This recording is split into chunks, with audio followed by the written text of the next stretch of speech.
Welcome to the Two Geeks and a Microphone podcast, your one-stop shop for television, movie, video games, comic books, book reviews, and more. Now, without further ado, here's Steven and Mike.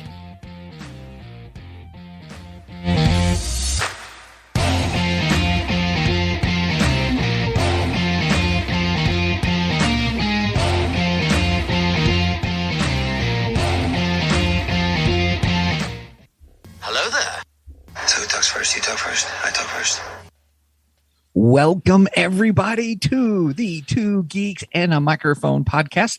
I am one of your co-hosts, Mr. Stephen Boster, here with you, along with Mr. Michael Shanks. Mike, say hey to everybody.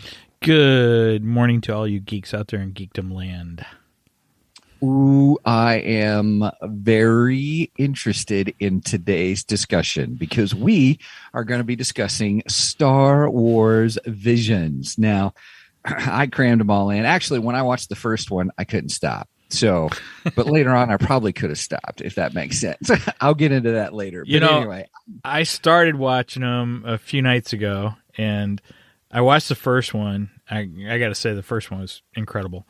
And then I started watching the second one, and okay, I've had a rough week, and and I was tired.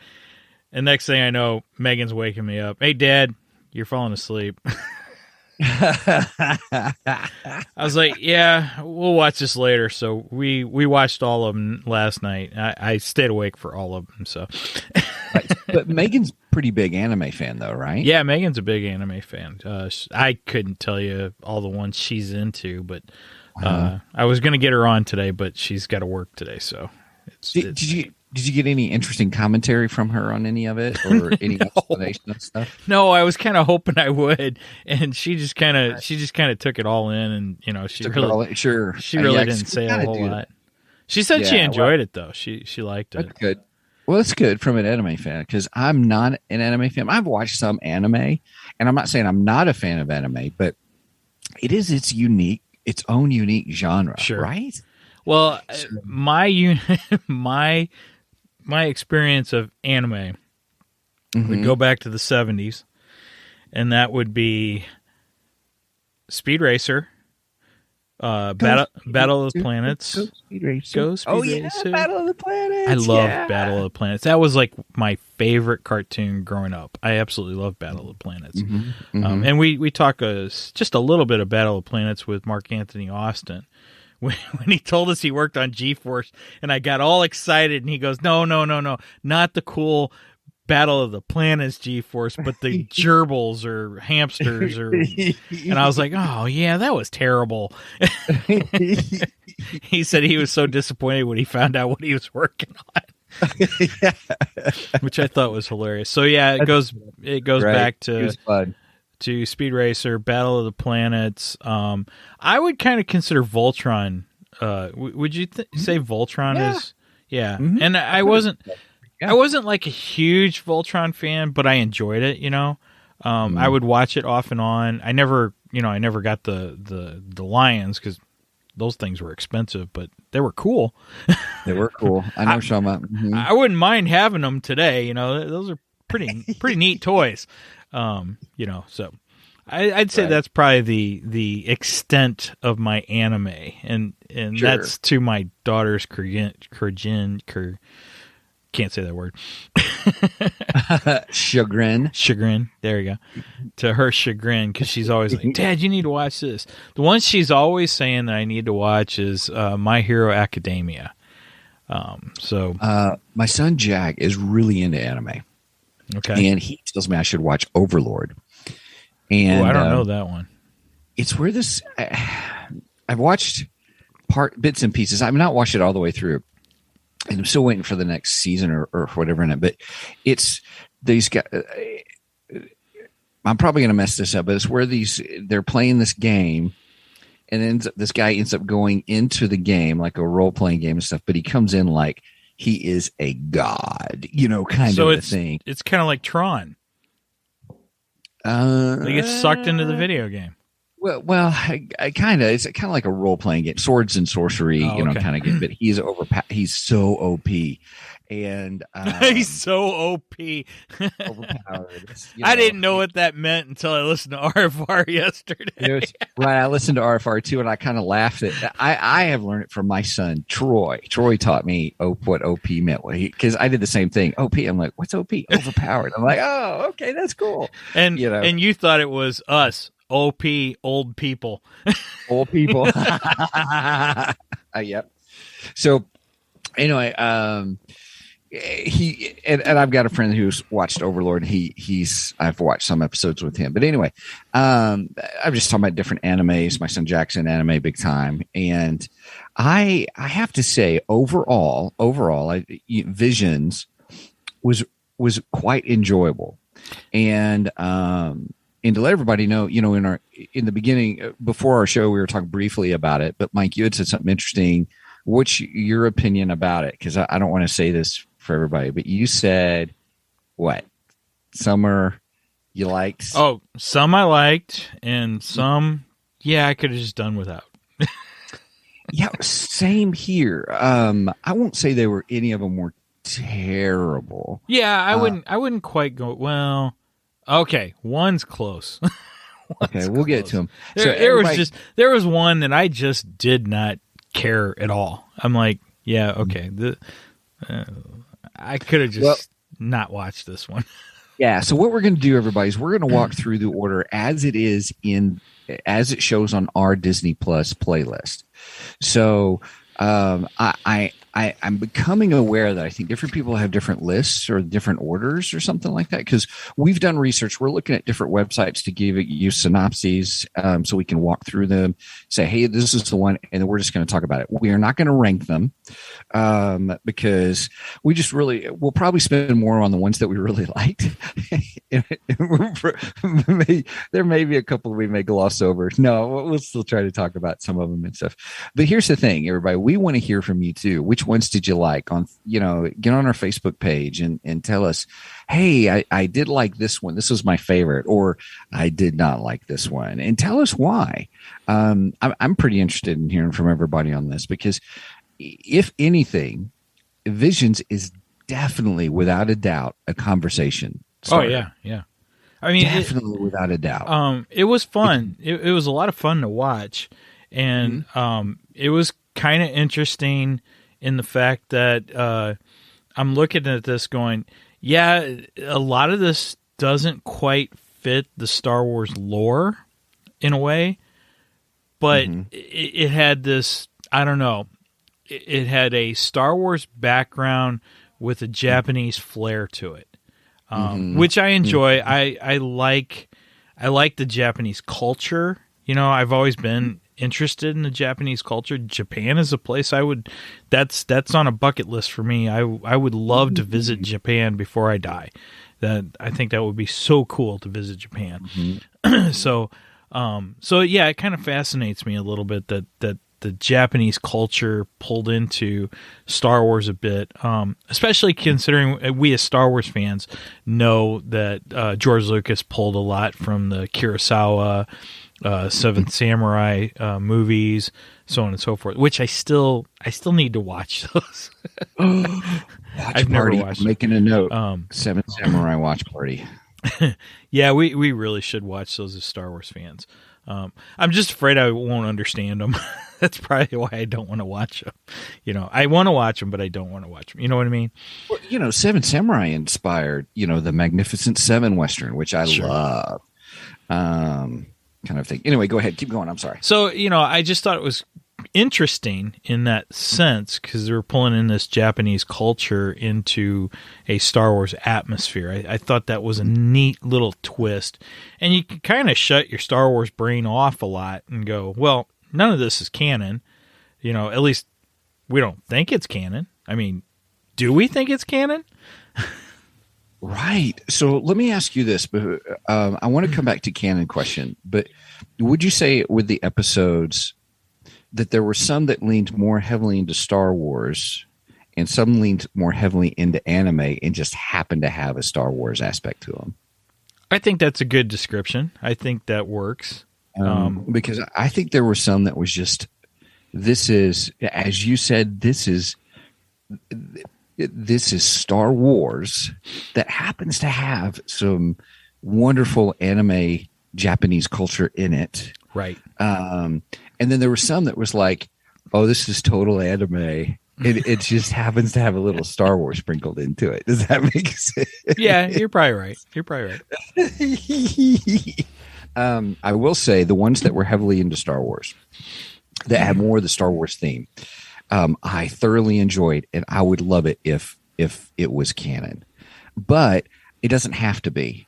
That's what I enjoyed about this, because coming into it knowing that, hey, this isn't canon, I could just sit down and enjoy it. I equate it to a little bit of, hey, here's some fun stories just to enjoy. And I was like, there were some of these I thoroughly enjoyed. Yep. Without a doubt. Definitely. And to be honest, I would imagine it's like the What If, the Marvel What If series on Disney Plus, but I've only watched a couple of those. So I haven't really watched a bunch of them. So I can't compare it. But the concept of having stories that just aren't necessarily canon, but here's to enjoy. Let me tell you, I really enjoyed these. Well, now I would love if Star Wars did go in a what if direction and did just give something. us good stories. Well, heck, start doing the novels. Start doing the original novels. Let's go back and do animated versions of the Legends novels. I mean, if Marvel can do this, why can't Star Wars? I mean, okay, I know it's slightly different than the idea is slightly different than what Marvel does, because they're taking new ideas and concepts and mashing them together into these animated things that aren't technically canon within the Marvel universe. Where I'm proposing that Star Wars actually takes the Legends novels and actually animates those, because there's so many great stories in Legends. And I think that's a great way to get them out to fans and bring them back to life, and they just probably don't want to pay those authors royalties. Yeah, but let's not get into that. Let's not even get into that. Sorry about that, rabbit trail. But no, I think that would be a great way. Come on, would you love to see an animated version of Heir to the Empire? I would adore it. Oh my gosh. And then even the whole trilogy, that would be fantastic. And then maybe I can get a good action figure of Mara Jade. I still don't have a Mara Jade action figure. I know a few were released and I never got them, and now the prices are skyrocketing over on the secondary market, and it just sucks. And they're not that great either. That's one thing that really. Yeah, so it's not worth buying. Yeah, there's I'm not paying $200 for an action figure I don't even like the look of. Right, agreed. Man, if I was going to drop that much, I'd get one of those. Hot toys. Yeah. Yes, awesome. I would. So okay, so here's. What I would like to do is just go through, like I said, is just give us synopses. Everybody will probably read I'll read the Disney one, which is really short. Mike, do you have the website up? I've got the websites up. I can read some of these, or do you want to read them? Of the episodes. We'll do one at a time. So I'm going to go through the order of how they were released. Okay. And then I've got the websites up. I just didn't know if you had them ready, because you found. Well, I don't have Disney up, but I got the other Disney one up. Okay. And I've got another one up. I've got Inverse, and then you've got, what was it? Tech Unwrapped. Tech Unwrapped. Okay, so we're going to read the synopsis, so that will just give us a jumping off point. We can talk about different things. Beyond that, I think we'll just say what we liked, which ones that we liked. Again, we're not going to rank them or anything like that. All right, I don't even want to rank these. I don't either. I will say which ones I enjoyed. And I may end up saying which one's my favorite. I may end up doing that, but I do have a top three. I have three that I just absolutely loved. All right, here we go. We ready? Number one, The Duel. Disney one says, a wandering stranger with a mysterious past defends a village from powerful bandits. All right. What does the Unwrap say? All right. There says, having already directed Batman Ninja, which, by the way, I enjoyed Batman Ninja. I liked it. It was a little weird, but it was fun. Anyway, Kamikaze. Kamikaze Duga? Kamikaze Duga Junipe Miziski? I would say Kamikaze Duga's Junpei Mizukaki. Anyway, is no stranger to traditional Japanese reinterpretations of classic Western characters. The episode of Star Wars Visions he directed follows a similar project, and during the press conference he explained that his character designer Takahashi Azoki has embraced an... Okay, I should not have picked this one to read. Because you're all going to have names and stuff. I cannot read the Japanese names. I apologize if we have any Japanese listeners. I am not making fun of your names in any way or shape or form. I just can't say them. Cinematic style, which animation director Tanaka Mizuno has then adapted for animation. Mizuki has indicated that the duel will show us a new side of Star Wars. Speaking of the story, the main director said, the Jedi against the Sith and the Rebels against the Empire are common parts of Star Wars lore. But what if a random person in an unknown corner of the universe gets a hold of a lightsaber or that power by himself? This is the premise of the duel. Okay. I got to say, I love this episode. This is my favorite. I think, the first one was my favorite. It captured me big time in it. When this finished, I went, ooh, I want more of this. Mm-hmm. I really want more. I did. I was just like, and the style of it was just incredible. The black and white, the penciling. I mean, they did penciling with water. You know what I'm saying? It was incredible. It was beautiful. And the music was great in it. Sound effects were awesome. The sound effects were like they come right out of the movie. Oh, yeah. Yeah. I'm sitting there going, I'm hearing droids. I'm hearing ships. I loved it. I absolutely loved it. And they borrowed some of the George Lucas. They borrowed some of John Williams' music cues, but kind of gave a little bit of a Japanese flair to it. And it was like, this is just gorgeous. I absolutely loved it. Mm-hmm. Fantastic. I think this was the best one. Yes, for me, it was the best one. It's hard to hold that back and announce it at the end after all 9 of them. So, yeah, I'm just going to throw it out there. I think this was the best. Yeah, it was. Here's what Inverse says. They says the duel follows an unnamed Sith. Oh, yeah, spoiler alert, everybody. I guess people should know by now. Spoilers. We talk spoilers. Follows an unnamed Sith known only as Ronin, a term typically used to refer to a wandering samurai. I'm going to come back to that in other episodes because this seemed to be a theme. Masterless Jedi or masterless, I found that interesting because we just saw the trailer for Hawkeye.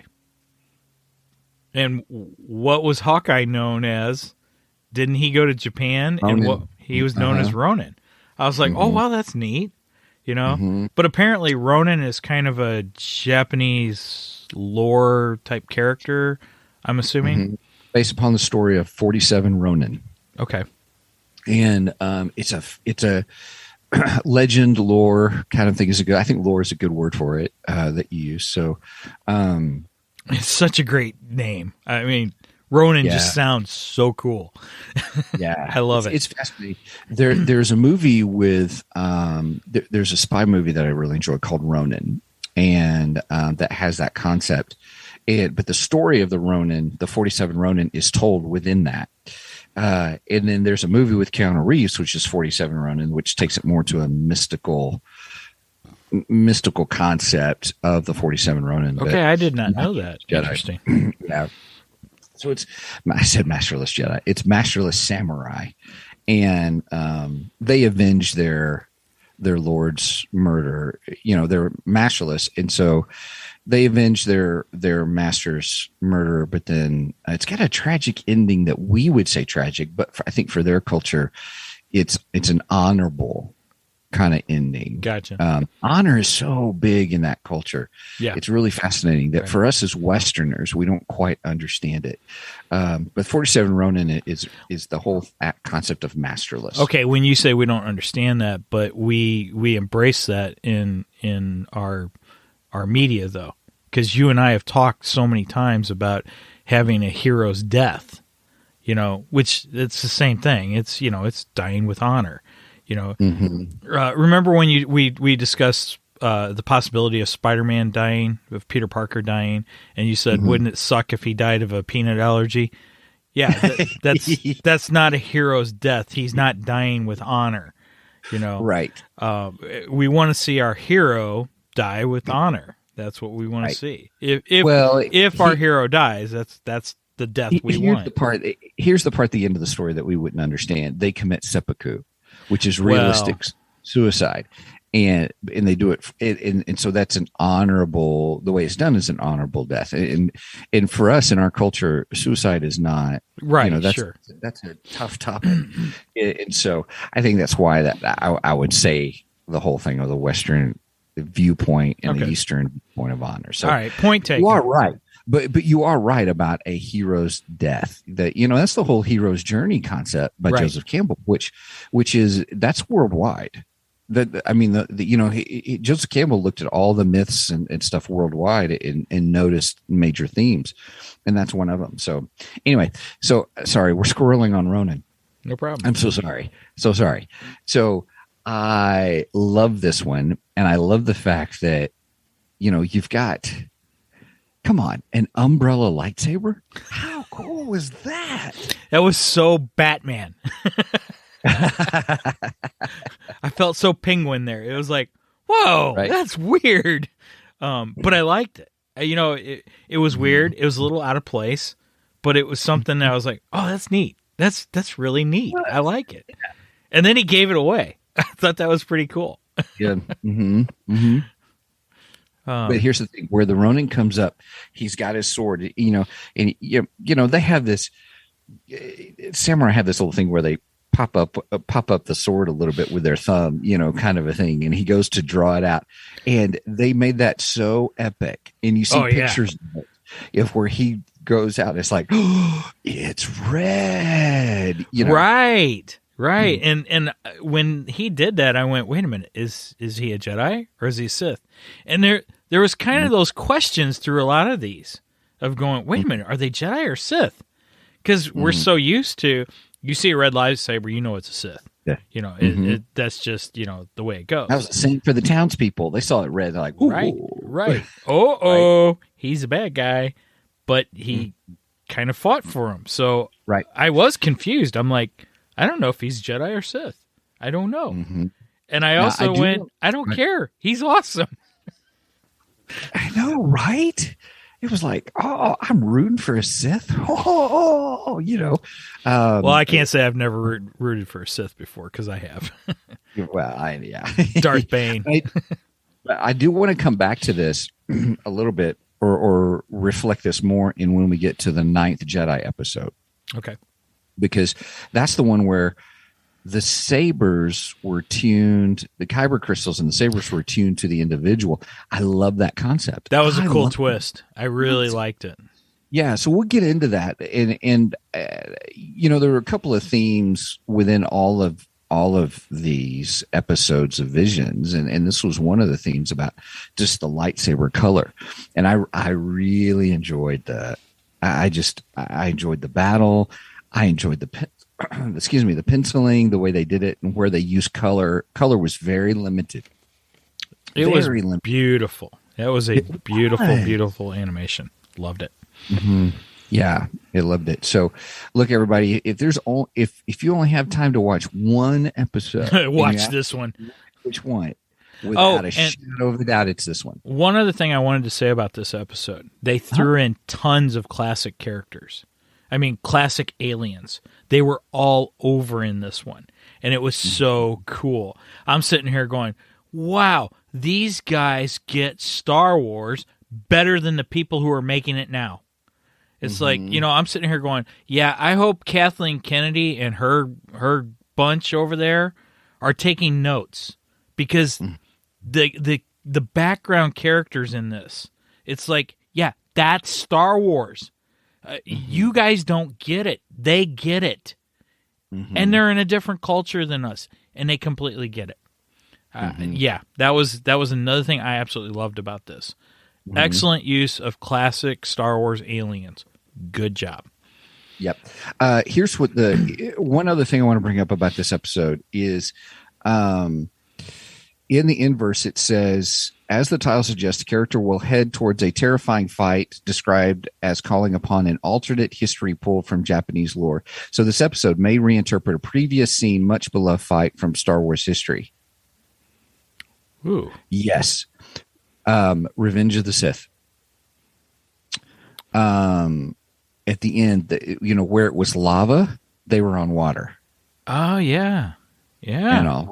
Which is a good thing. That's not the one thing I want to share. And you know what GL would say, right? Who? GL, George Lucas. Oh, go ahead. What would he say? It's like poetry. It rhymes. Right. But here's the thing, and I didn't know this. Hey, everybody, I did listen to RFR for this. I normally don't, but I really wanted to on this. And we're tainted. Tainted a little bit. Not really. I mean, it's our own opinions. But he said this episode will be expanded upon in Star Wars Ronin, a novel slated for release in October 12th, 2021. Oh. That's just in a few weeks. Oh, you're right. Uh-huh. Oh, I am so going to buy that. Right? Okay, so if they do a novel, they got to do... Okay, I'm not into this, but my daughter's big time into this. They got to do a manga. They have to do a Japanese style graphic novel. That's mangas, like the Japanese graphic novels. And they're like backwards. They're weird. Yep.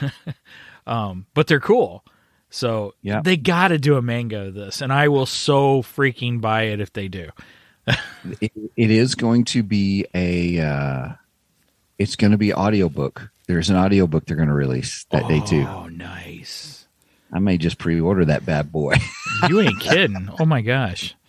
Oh, look, I have a credit I can use, an Audible credit I can use. This one story is going to turn into a movie without a movie is what it's going to turn into. A movie without a movie? Right. I mean, you wait. There's going to be video games. Yeah, this is the best. It's definitely. If they made this into a video game, oh my goodness! Because I really enjoyed. There is a game out that Ghost of Tsushima, and it's just fabulous. And oh my goodness, if they made it Star Wars, oh, mind blown! Thank you. Oh my goodness. Oh, that would be fantastic. They could totally do that. All right. Anyway, sorry, my bad.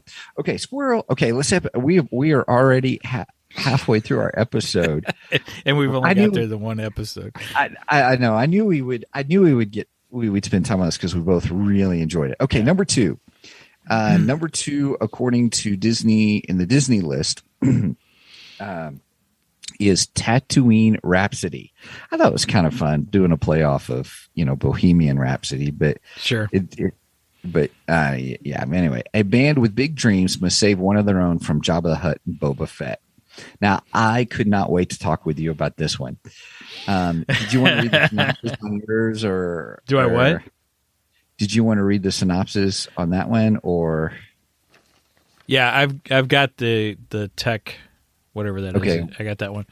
Described as a rock opera, Tatooine Rhapsody looks like it will be completely different in style from other episodes.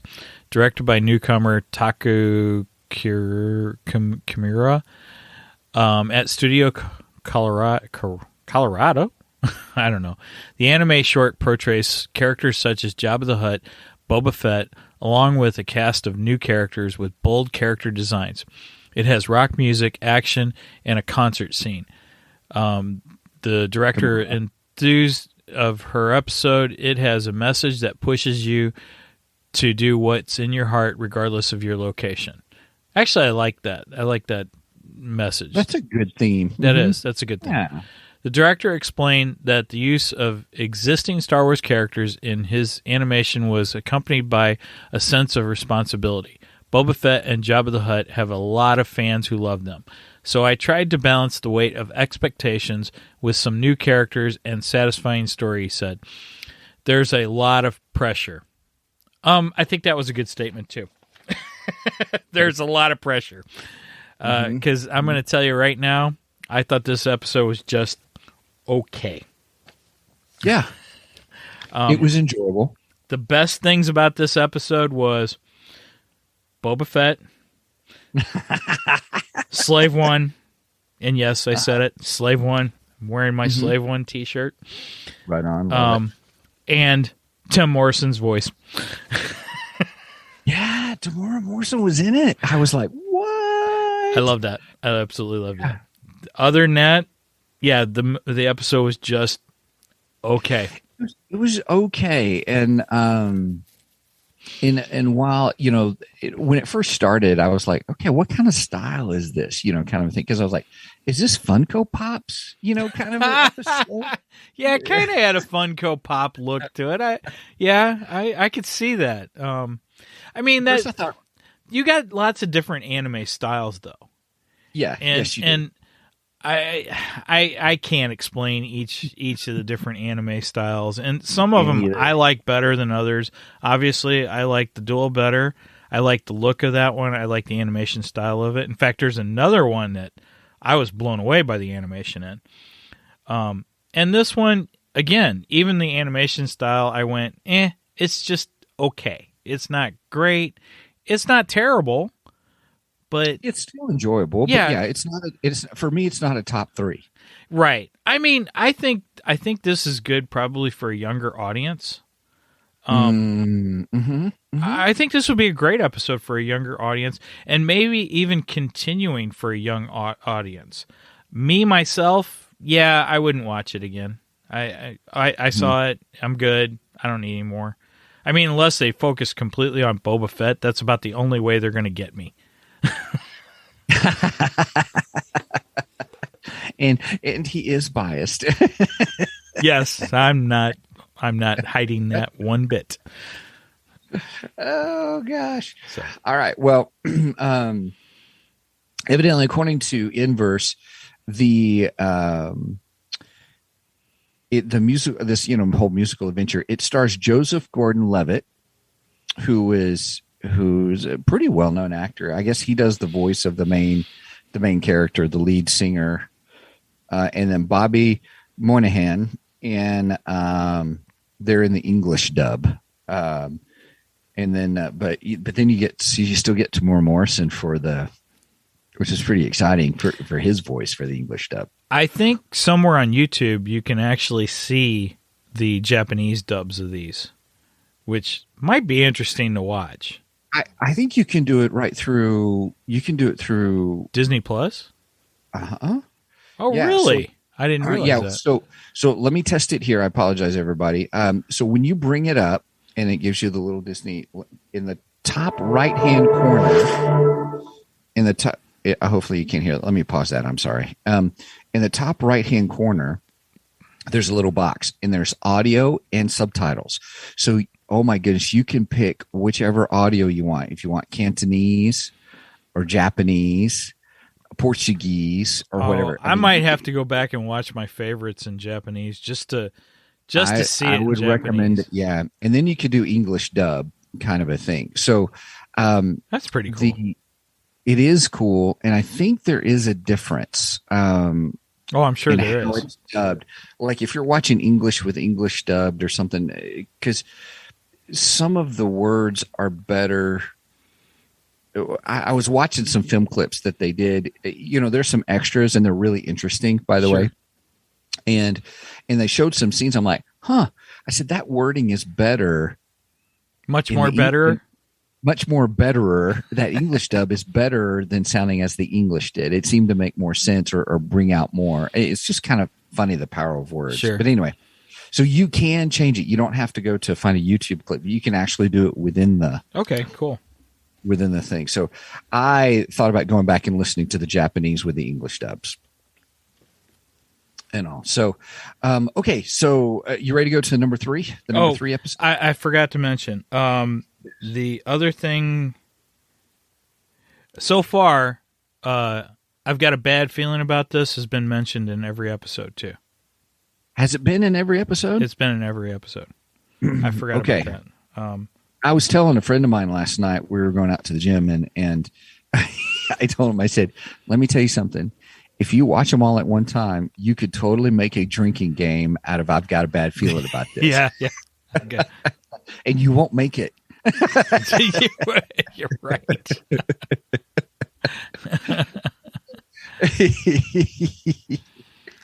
Oh my goodness. There's several things that we say in almost every episode. Much more better, drinking games, and all kinds of stuff. I got a bad feeling about this. Right on. Love it. I had to find it though. That's all right. Okay, the twins.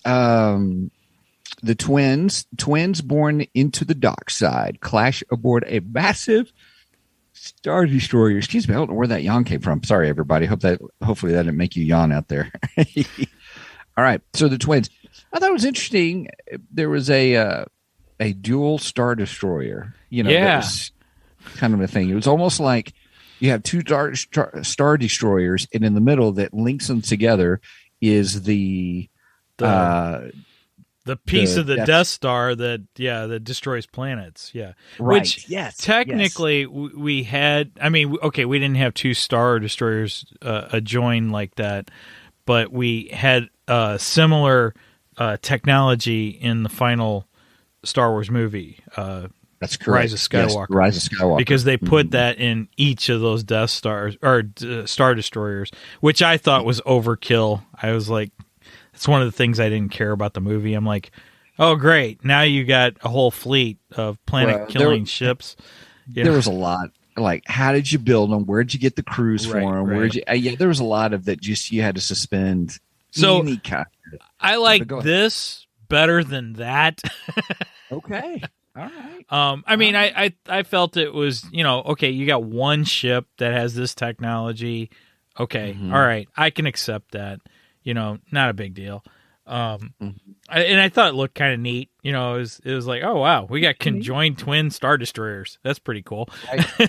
And I like the concept of one's being, commanded by one twin and the other's being commanded by the other twin. I thought that was kind of neat. That's cool. And I took it as a play on Luke and Leia. Yeah, sure. Absolutely. Yeah, absolutely. Like, it's an interesting take on Luke and Leia. I thought this was an interesting episode. I liked it. I wouldn't mind some more of this story. I kind of hope we get a little open-ended. Yeah, it did leave it open-ended. They sure did. Because you're like, well, what happened to the sister? Kind of a thing, right? And the brother's like, she's alive. I can feel her. She's my twin. I thought it was interesting they gave him a Han Solo outfit at the end. Yeah, I got a Han Luke vibe about him. Right? It's like, you're kind of a combination of the two. Yeah. So right. I don't know. I thought it was a fun episode. I enjoyed it. It was a fun episode. I liked it more than. Here I am saying I wasn't going to rank them, and I'm not, but I did like it more than Tatooine Rhapsody. I did too. But it's still not one of my top 3. So anyway, okay. Now the other things, again, great music in this one, fantastic music, and it was so good. Mm-hmm. And we got the line "punch it," and then we also got the line "I've got a bad feeling" again. Dude, you really took some good notes while you watched this. I scribbled a little bit during these, and I liked the droid in it. I thought the droid was pretty cool. So now here's something that is a recurring theme in several of them that was in the duel, and then this one returns to the concept of the Kyber Crystals. Oh yeah, I forgot all about that. And then the Kyber Crystals even powered their suits too. I thought that was an interesting concept. Rather than a lightsaber, it powered a suit. Right. How interesting is that? But now they did have lightsabers. That were extensions of the suit. Sure. Okay. So it's like they wore their lightsaber hilt. You know what I'm saying? You know, it's kind of like Iron Man, kind of like an Iron Man kind of a thing. And I thought, well, how unique that, the Kyber crystal, because it wasn't it that even the Death Star was powered by a Kyber crystal? Right. Yeah. Well, not a Kyber crystal. It's a bunch of Kyber, because they were mining the Kyber crystals to be able to do that. Which, that goes back to, how do you get that many Kyber crystals for an entire fleet of Star Destroyers? Okay, I got to stop. This is not a Rise of Skywalker critique episode. Sorry. Right.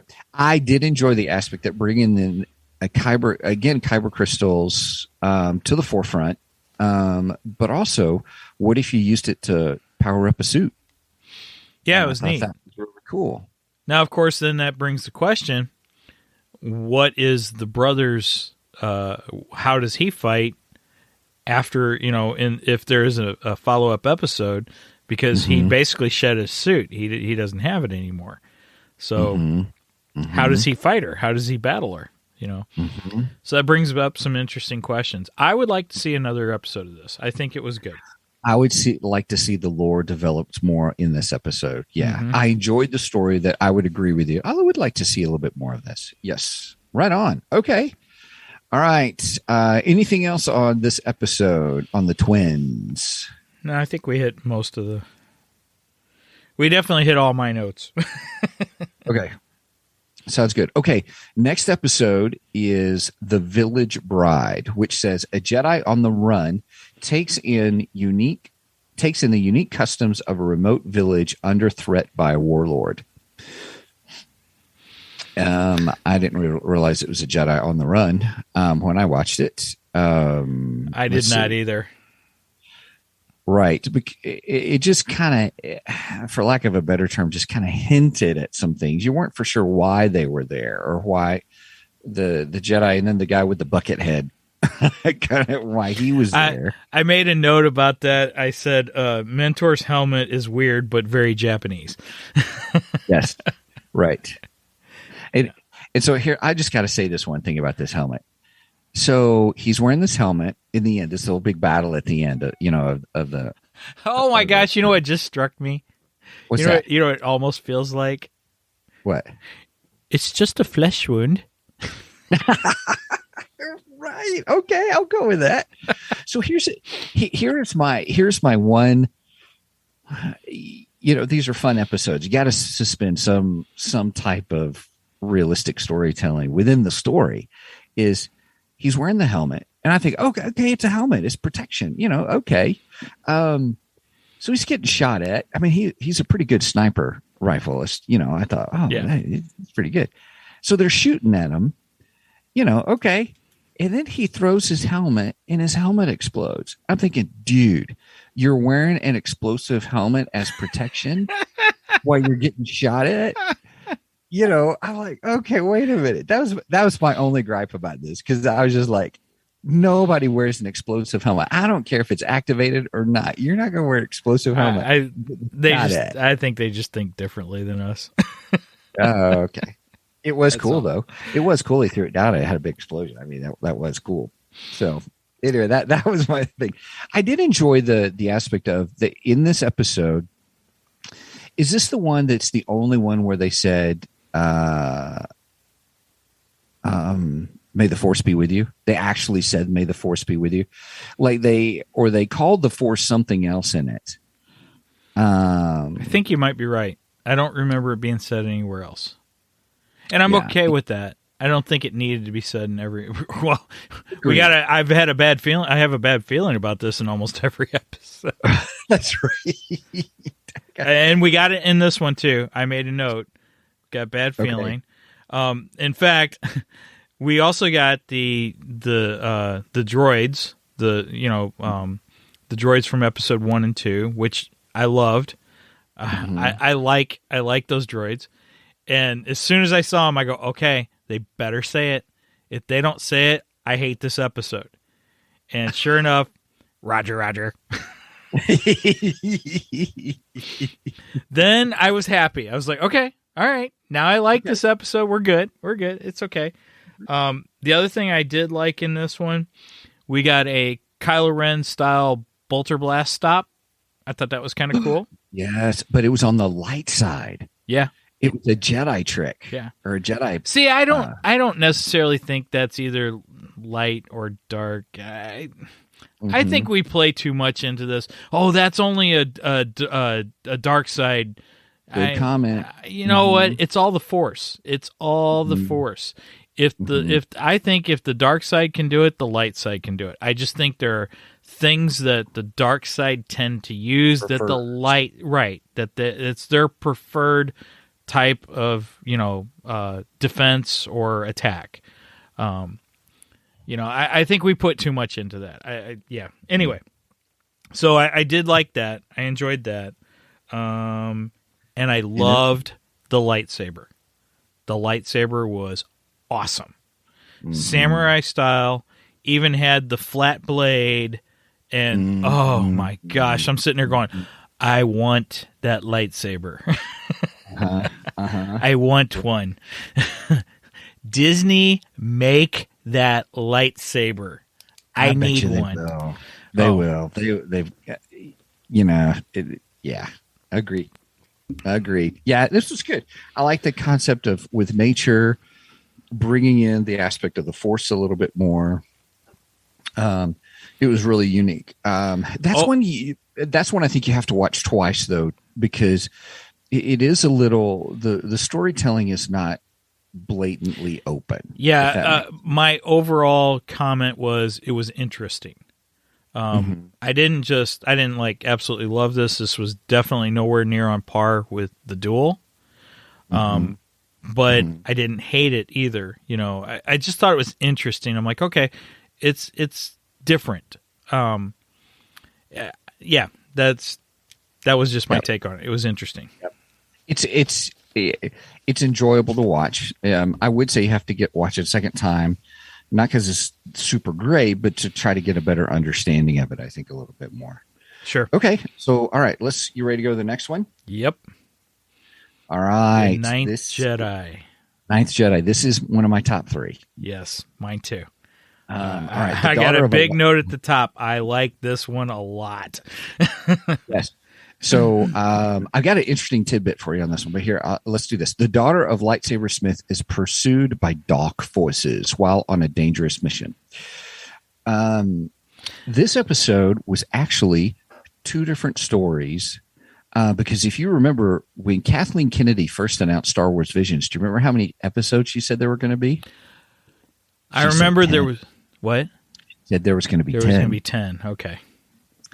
And so there's only 9, if you notice. Well, that's because the Ninth Jedi is 2 of those stories that got combined into one. Ah, okay. Interesting.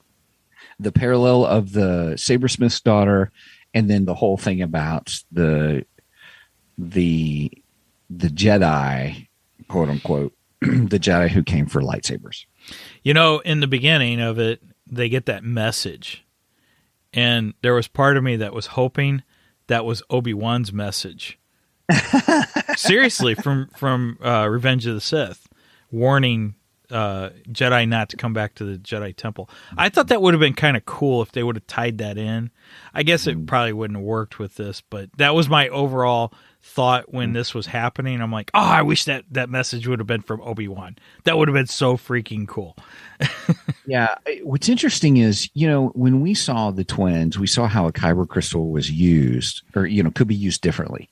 What I found interesting in this is the lightsabers had been lost. In the history of Star Wars, this is a time period of where the technology, the understanding of a lightsaber had been lost. And to a certain degree. Right. And, lightsabers, the Jedi weapon, kind of a thing. And so this goes back to what I mentioned earlier in the Duel. What I referenced was I really like the concept that this Sabersmith was able to use the Kyber crystals in such a way that you could control the length. The whoever the wielder is can control the length. And his daughter, man, was on it. I mean, she didn't have a color, but holy cow, it went small, went long, and stuff. I like that. Now, that is actually not a new concept. Well, okay. I just still like it. Yoda. Uh-huh. Is Yoda's lightsaber a normal length? No. But I like the concept that you can change it. Yeah, the wielder could change it. But that has been a concept in Star Wars Legends, actually, that has been used before. Well, so that is not a brand new concept. Well, it was also in Spaceballs. My Schwartz is bigger than your Schwartz. Point taken. Okay, so maybe Star Wars stole it from Spaceballs. Spaceballs. True. But more than that, I like the aspect that it reflects the color of of Jedi Sith or whatever. Yeah.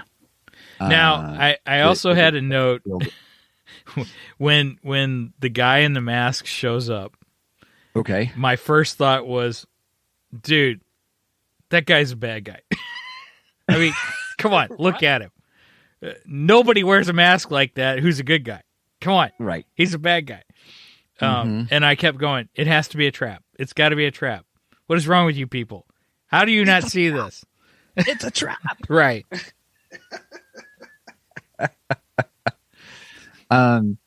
So I did watch this one twice because I enjoyed it so much. And it's really, I really liked it. I really liked the concept, the story, spoiler alert, those quote unquote Jedi were actually Sith to kill the Jedi. And then you realize that the Margrave, I think Margrave was what it was called. I just assumed the ruler. Yeah. The one in the mask. The one in the mask. That I swore was a bad guy. Right. But I think he did that I think that was all part of his plan to lure those Sith out so he could take care of them. Yeah, it was a good twist. And you didn't know they were Sith until they ignited the lightsabers. Yeah, they ignited the lightsabers and they came out red and it went, whoa, yeah, and it clicked in me. I was like, oh. Except for the one kid who he was the only, when he first got the one, he was like, oh, he's dead. Yeah. My brain went, he's dead. He's dead. Oh, Dad, Tatooine's I messed it up. That's all right. I knew what you were doing. That's awesome. So, Dad, the kid is dead. Right. Here's the thing. I would say this is I liked how the girl, there was some reflections of Rey, on the having like her little speeder bike thing. Okay. Now see, I got different vibes. She was actually pretty powerful because I loved how they were chasing her and she was running her speeder backwards. Well, true. But I got Endor vibes from that because it felt it felt like the Luke and Leia being chased by the speeder bikes in Endor. Mm-hmm. I also noticed that the their house, home, whatever, felt very much like Tatooine. It looked like Luke's homestead in a way, but it had kind of a winter feel instead of a desert feel. Mm-hmm. I thought that was neat. And what was the other thing I put on here? Oh, and the droid in this one reminded me of Eve from WALL-E. Eve from WALL-E. Yeah. Oh, yeah. Right. I thought that was neat. Right. Yes.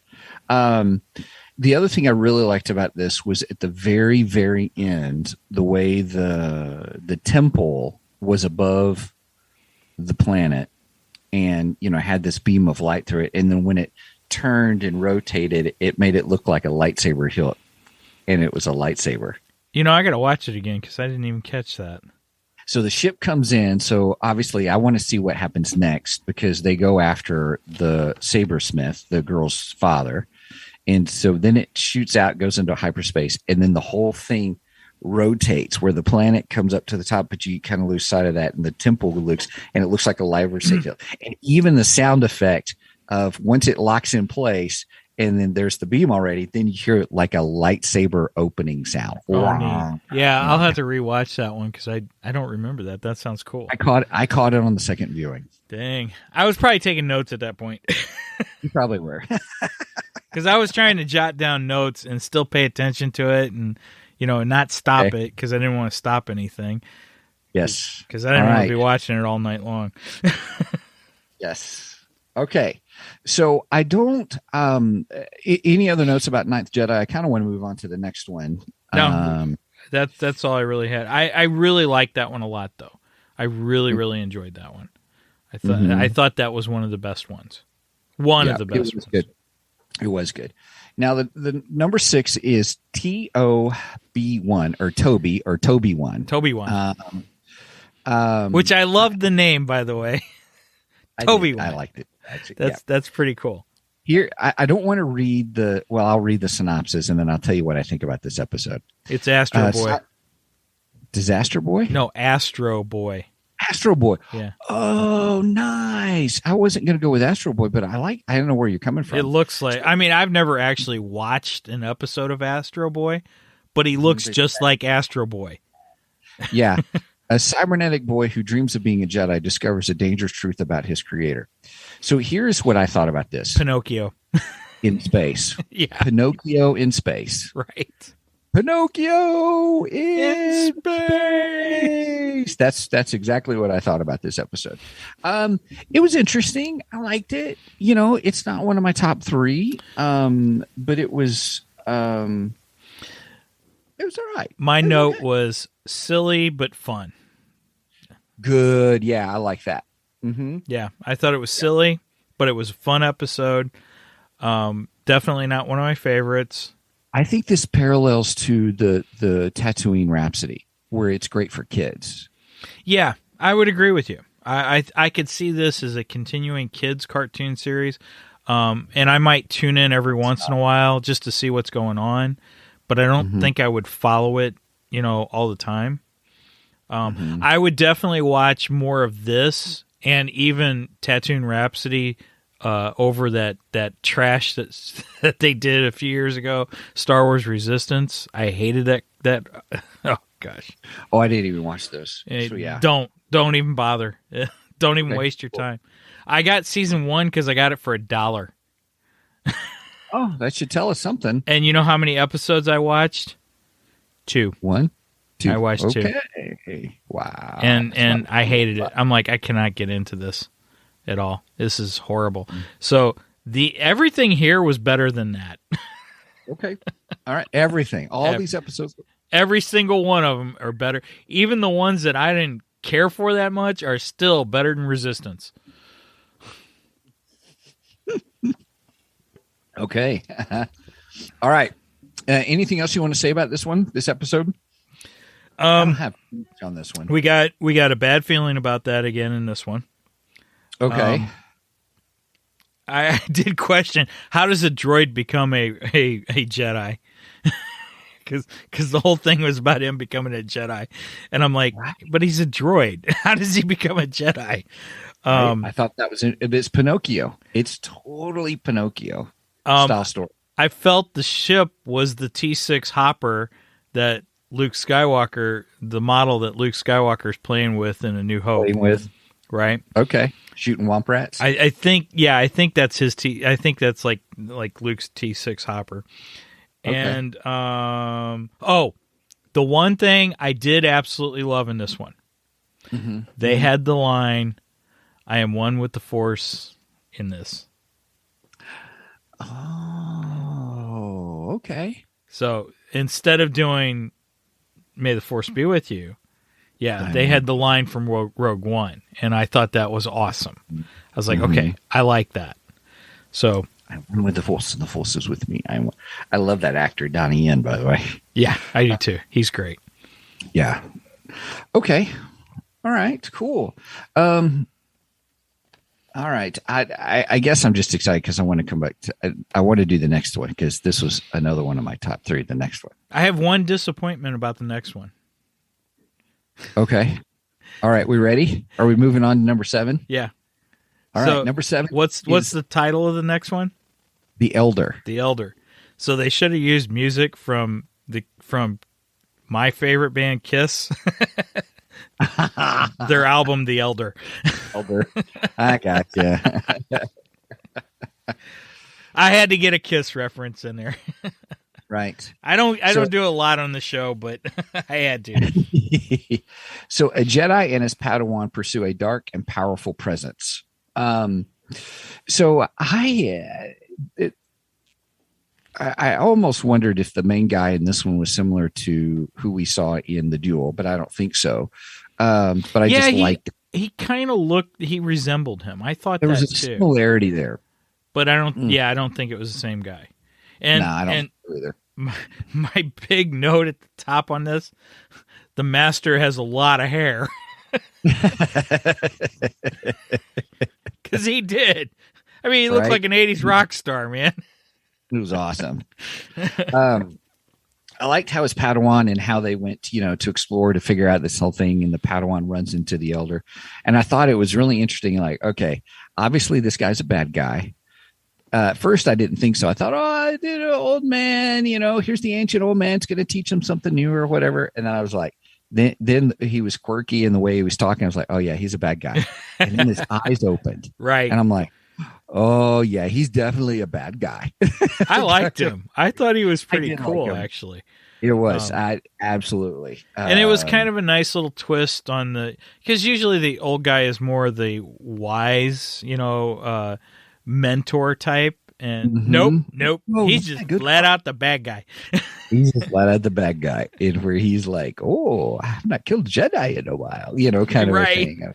Okay. Yeah. Here I like go. Now, I thought he would have killed the kid, but the kid lived. The Padawan, I was like, he's dead. And all of a sudden, I'm better now. Yeah, I had a note. I had a couple notes. First, I said it felt like a bit of Obi-Wan and Qui-Gon relationship there, slightly. Mm-hmm. Yeah. Except that the Padawan talks a lot more than Obi-Wan did. Right. There were times I'm like, shut up. Just would you smack him so he'd shut up?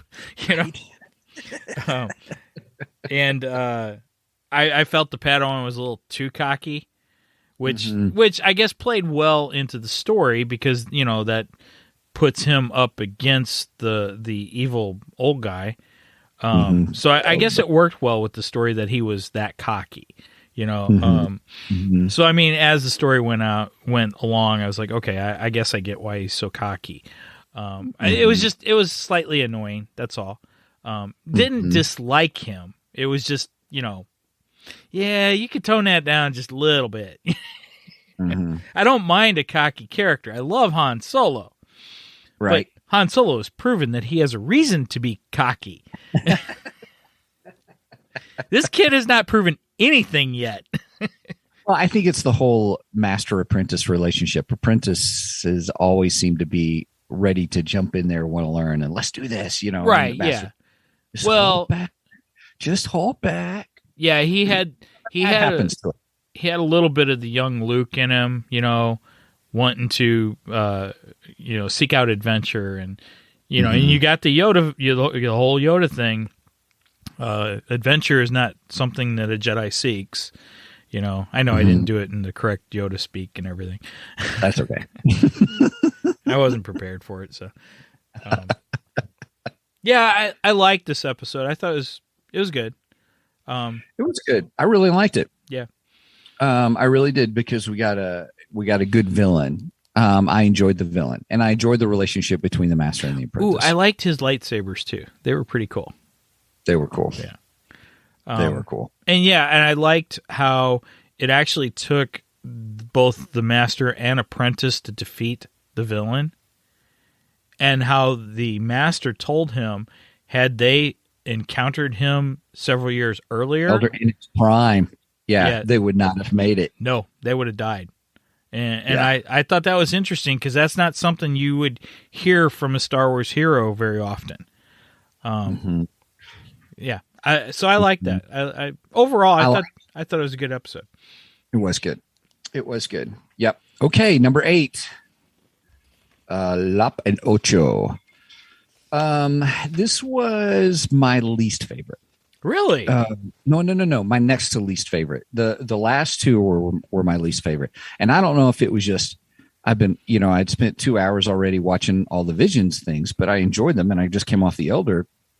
But these two were okay. And I didn't like the last one. That was the one I did not like the most. Not saying it was bad.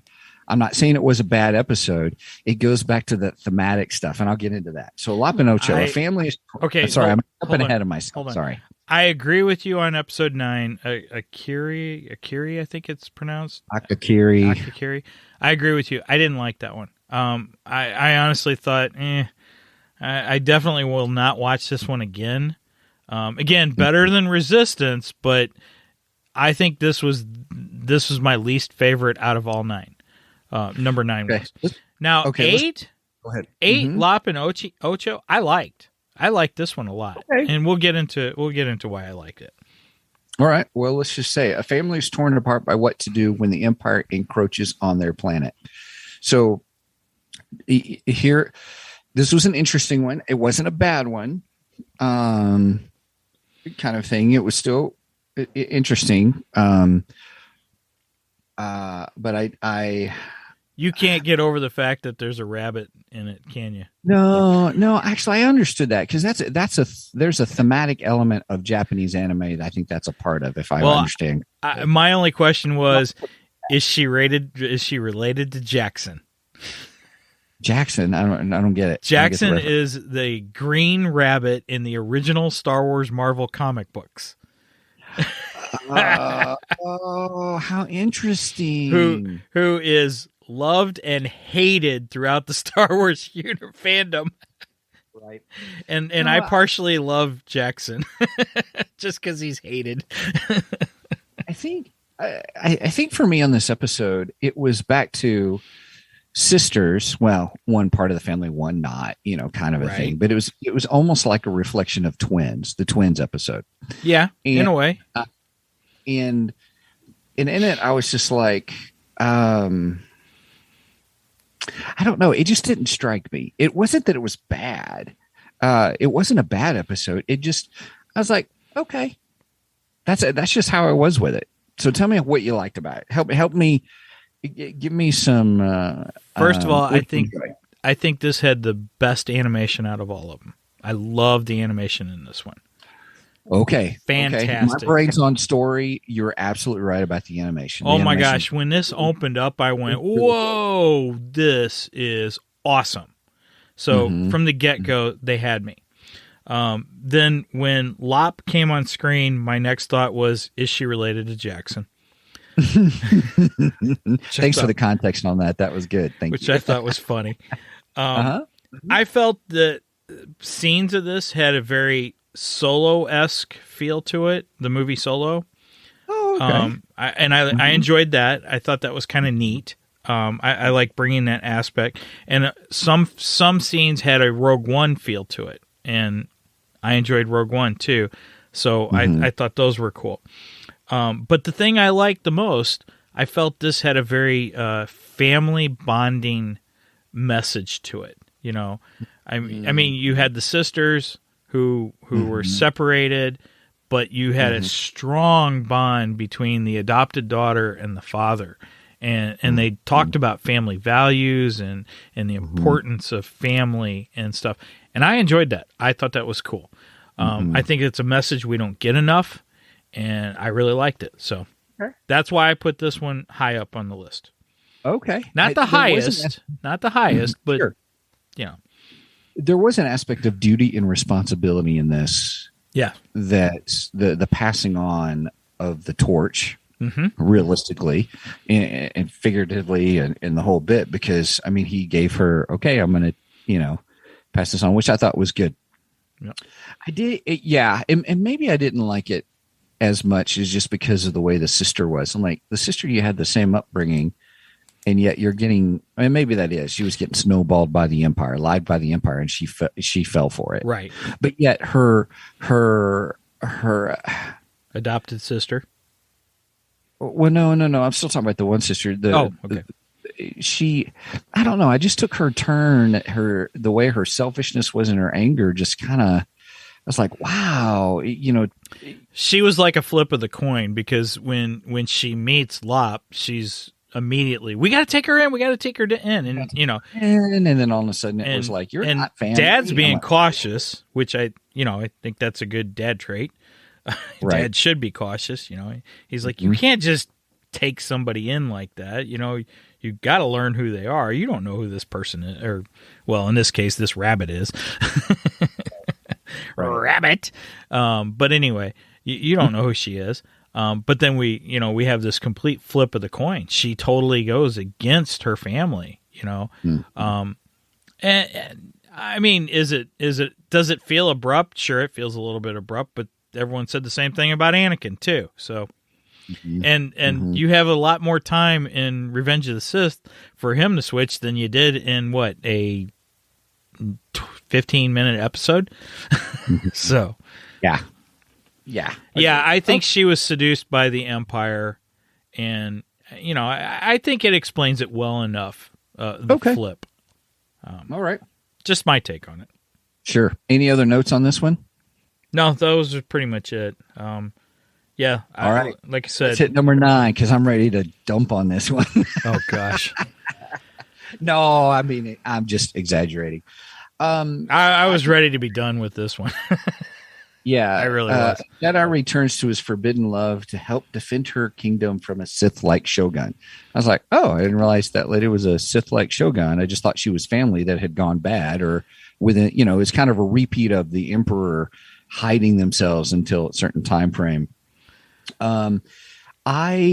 Here's why I did not like this one. It's the same thing I complain about in several of our other podcasts. I don't like it where the good guy does not win. Yeah. Now it left it open-ended, just like La Pinocho left it kind of open-ended. There could be a follow-up, whatever. But this one, it left it open-ended, and I'm like, nope, no. This is not. Give me a encapsulated story. Like the first one, the duel. Here, yes, it wanted me more. It wanted me wanting more. But this one is like, you didn't finish the story. And in fact, you left the story at a part where the good guys do not win. Not for me. That's not why I watch shows. I want to escape. I want to see the good guy win.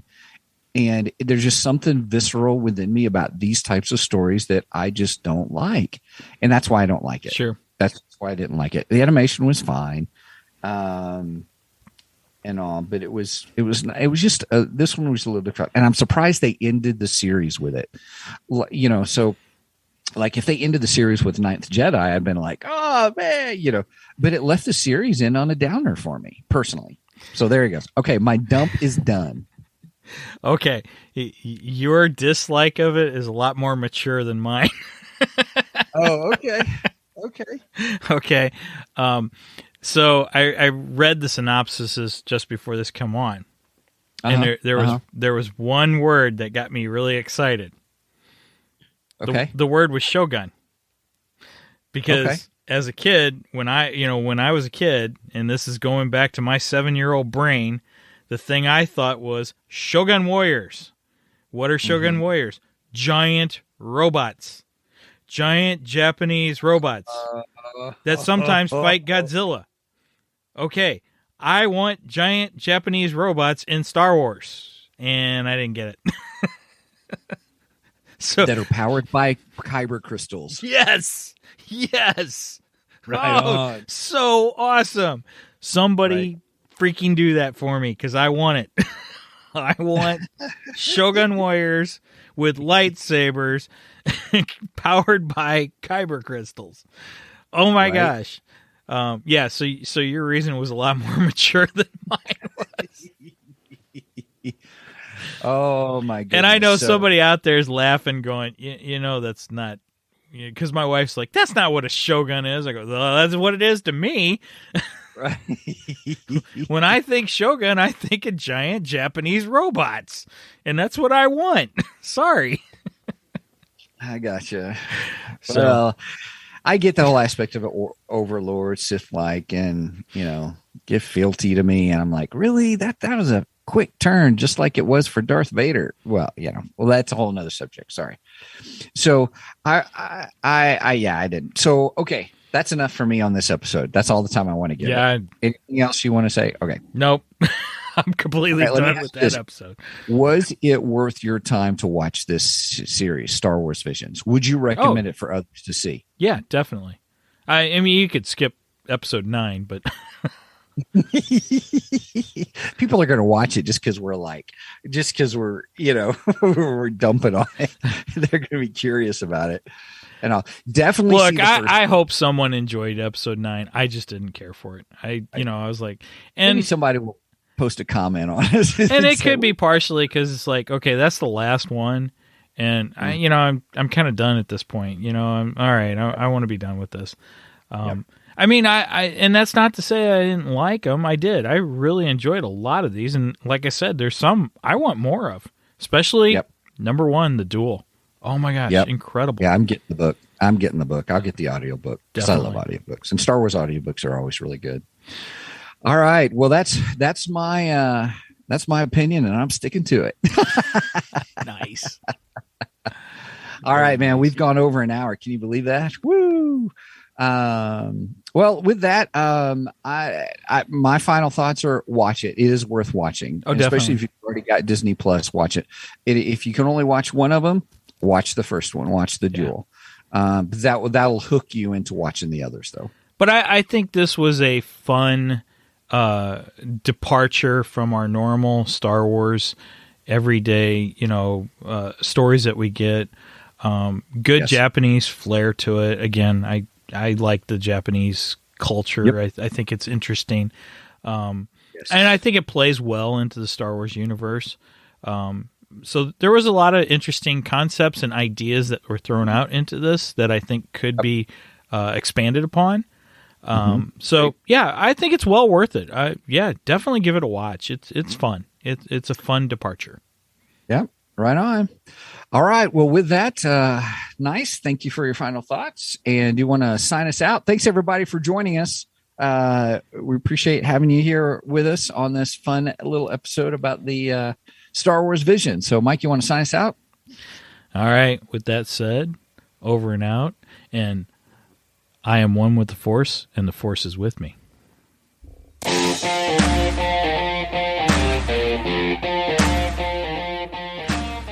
Thank you for joining us today on the Two Geeks and a Microphone podcast. Tune in next week when we will have more news and reviews.